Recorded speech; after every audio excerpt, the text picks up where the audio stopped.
Class95 speaks to Mika. Hello, Hi, Mika. how are you? I'm good, And yourself? Very well, thank you.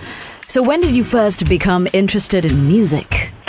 Well, I always liked music. I mean, it was kind of one of those things. I was obsessed with listening to old records. And the particular thing was, I listened to really weird music when I was a kid. It was like classical music, jazz, Nina Simone, a bit of opera, a bit of reggae. I loved Shabba Ranks, even though I can't stand them now.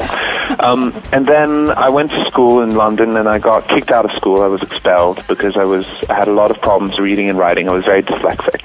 And I spent about 10 months out of school, and all I did was get singing lessons, and it changed my life. I found out that I was good at something, and suddenly I got jobs, and within that year I got jobs singing in opera, and my life was kind of never really the same again. I spent about half the year working and the other half at school, and I got jobs everywhere, and it just became the reason, I don't know, it was what I was doing. So I guess it was just an extension from that. But I do come from a classical background, you know. Like, how old were you when you started singing?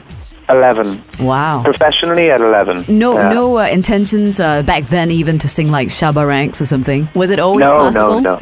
Well, it was just like classical was something I understood how to start doing, you know? Like classical, they tell you, okay, here's the technique, now get better at it. Wow. So I was like, okay, I understand this. And then secretly, you know, I was getting piano lessons, but all the time I was creating my own kind of songs. And I was like, okay, they can teach me how to sing, but I have to teach myself how to write a song, and that's how I approached it. You started the other way around. You started with the most difficult, because classical music is one of the, well, most difficult to attempt to sing opera and all that.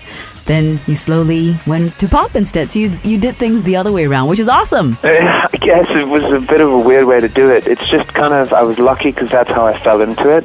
I think if you listen to my music now, and especially if you come see me live, you hear all those things that I do on the records with my voice, I do live, you know? I can do those all live, and that's only because of the classical training that I had right up until a few years ago. You have to remember I was majoring as a baritone 4 years ago at the Royal College of Music in London. So, but I think that, I don't know, I think it's the right order of events. So your second album, which was released last September, is called The Boy Who Knew Too Much. Is that boy you? Yeah, the boy is me. It's kind of this kind of comic book version of adolescence, this kind of comic book version of me as a teenager.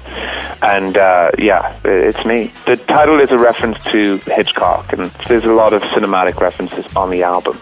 So how is this album different from your first one? And what's it all about? It's very different. It's more kind of, it's bizarrely darker. It's a bit more macabre, and it's a progression. It's kind of part 2 from the first. And I think that the third record is totally, the one I'm working on now, is completely different to both of those that have come. But I kind of felt like I needed to do what I did with the second record in order to finish off the story. And I think it's full of fantasy. It's very kind of, like I said, it's like a comic book version of someone as an adolescent, but not necessarily a very happy adolescent, because I think most adolescents are probably not that happy, quite frankly. At least I wasn't. Okay.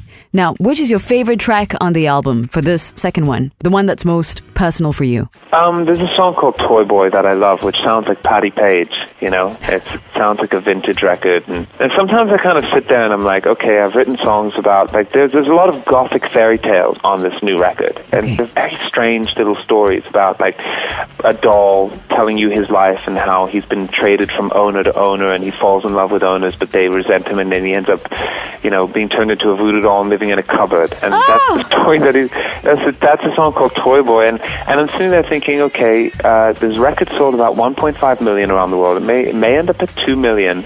And I'm singing songs about dolls and about, you know, these weird, bizarre fairy tales. I'm like, how the hell has something like that? It doesn't matter as long as it works. It's kind of weird. You know what? Maybe people relate to you. Like when I was a child, I always thought that my dolls and my toys had feelings, and they would get hurt if I don't spend time with them. So I guess a lot of people relate to that. Exactly. It kind of purges on all those things that we felt when we were children. But at the same time, I use those stories as almost kind of allegories or as vehicles to talk about very grown-up, very hard things that everyone has to deal with in life. And to me, it's a way of tricking my listener into seeing my point of view, or to seeing my perspective, or to discuss something that they would never really want to face up to, but doing it in a very kind of simplistic, almost dangerously simplistic way. That's very much a trademark of how I write. You've reportedly written songs for other musicians under different names. In fact, you've said you have a little family of 3 names, one of which is Alice. So why the secrecy? Why not just write under Mika, you know? Because then people will go on and on about the fact that it was written by me, and then it'll affect whether, if the song does well, then great. If it does badly, then it's, associated to me. I think that it's very important to separate me as an artist to me as a songwriter, at least from the public's perspective, especially when another artist is singing your song. It just makes it cleaner. Okay. So one of them is... And it means that I can write songs totally from the point of view of another person, and I think that that's really important to any songwriter. So one is Alice. Has anybody discovered the other 2 yet? Are you going to reveal it? No. So Mika, you've dealt with rejection and you've triumphed over it. I mean, for the listeners who don't know this, prior to you being signed onto your current record label, you were rejected by label after label. It must have been quite a dark time for you. How did you deal with that? It wasn't dark. It was just life, and then I think that I dealt with it by writing more songs. I'm one of those creatures. I'm one of those people. If people aren't listening to my music, I'll write more. I do the opposite. If people aren't buying my records as much, then I'll write better records. And if people aren't coming to my show, I put on a bigger show. And that's how I've always worked, and that's how I've always ended up doing well, because of this kind of this retaliation attitude that I have. I think that is born out of rejection. I was an outsider. I was rejected at school. I was rejected by teachers. I was kicked out of school. I was bullied to a pulp when I was younger. I've always been rejected, even now, by the indie crowd for being too pop and by the pop crowd for being too weird. I mean, nothing has changed. It's just I write in my own way and on my own rules because I have no choice. Right. Do you ever feel the need to go back to those people who, sort of rejected you and go, ha! Take that, you! No, I never would, because I know how life works. I know that if I do that, it'll only come back and chase me later, and kind of like, if you throw one punch, then they'll be able to throw another a little bit later, and maybe you'll throw another one after that, but then again, you'll end up quite bruised by the end of it. That's true. I love your I like attitude. my face. I want to keep it looking the way it looks. I like your attitude. It's very positive. Now, the best advice that you've ever been given or received since you became a pop star? Since I became a pop star? Oh, God.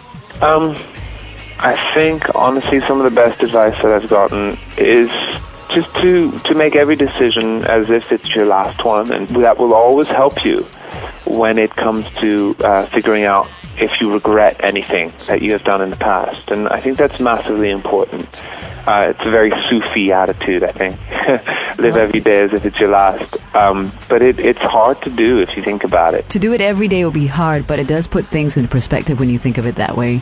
I absolutely agree. And even if you don't do it every day, I mean, you can do it, once in a while, or whatever you have a proper decision to make. And I think that's really important. Stay tuned as we chat more with Mika right here on Class 95 FM.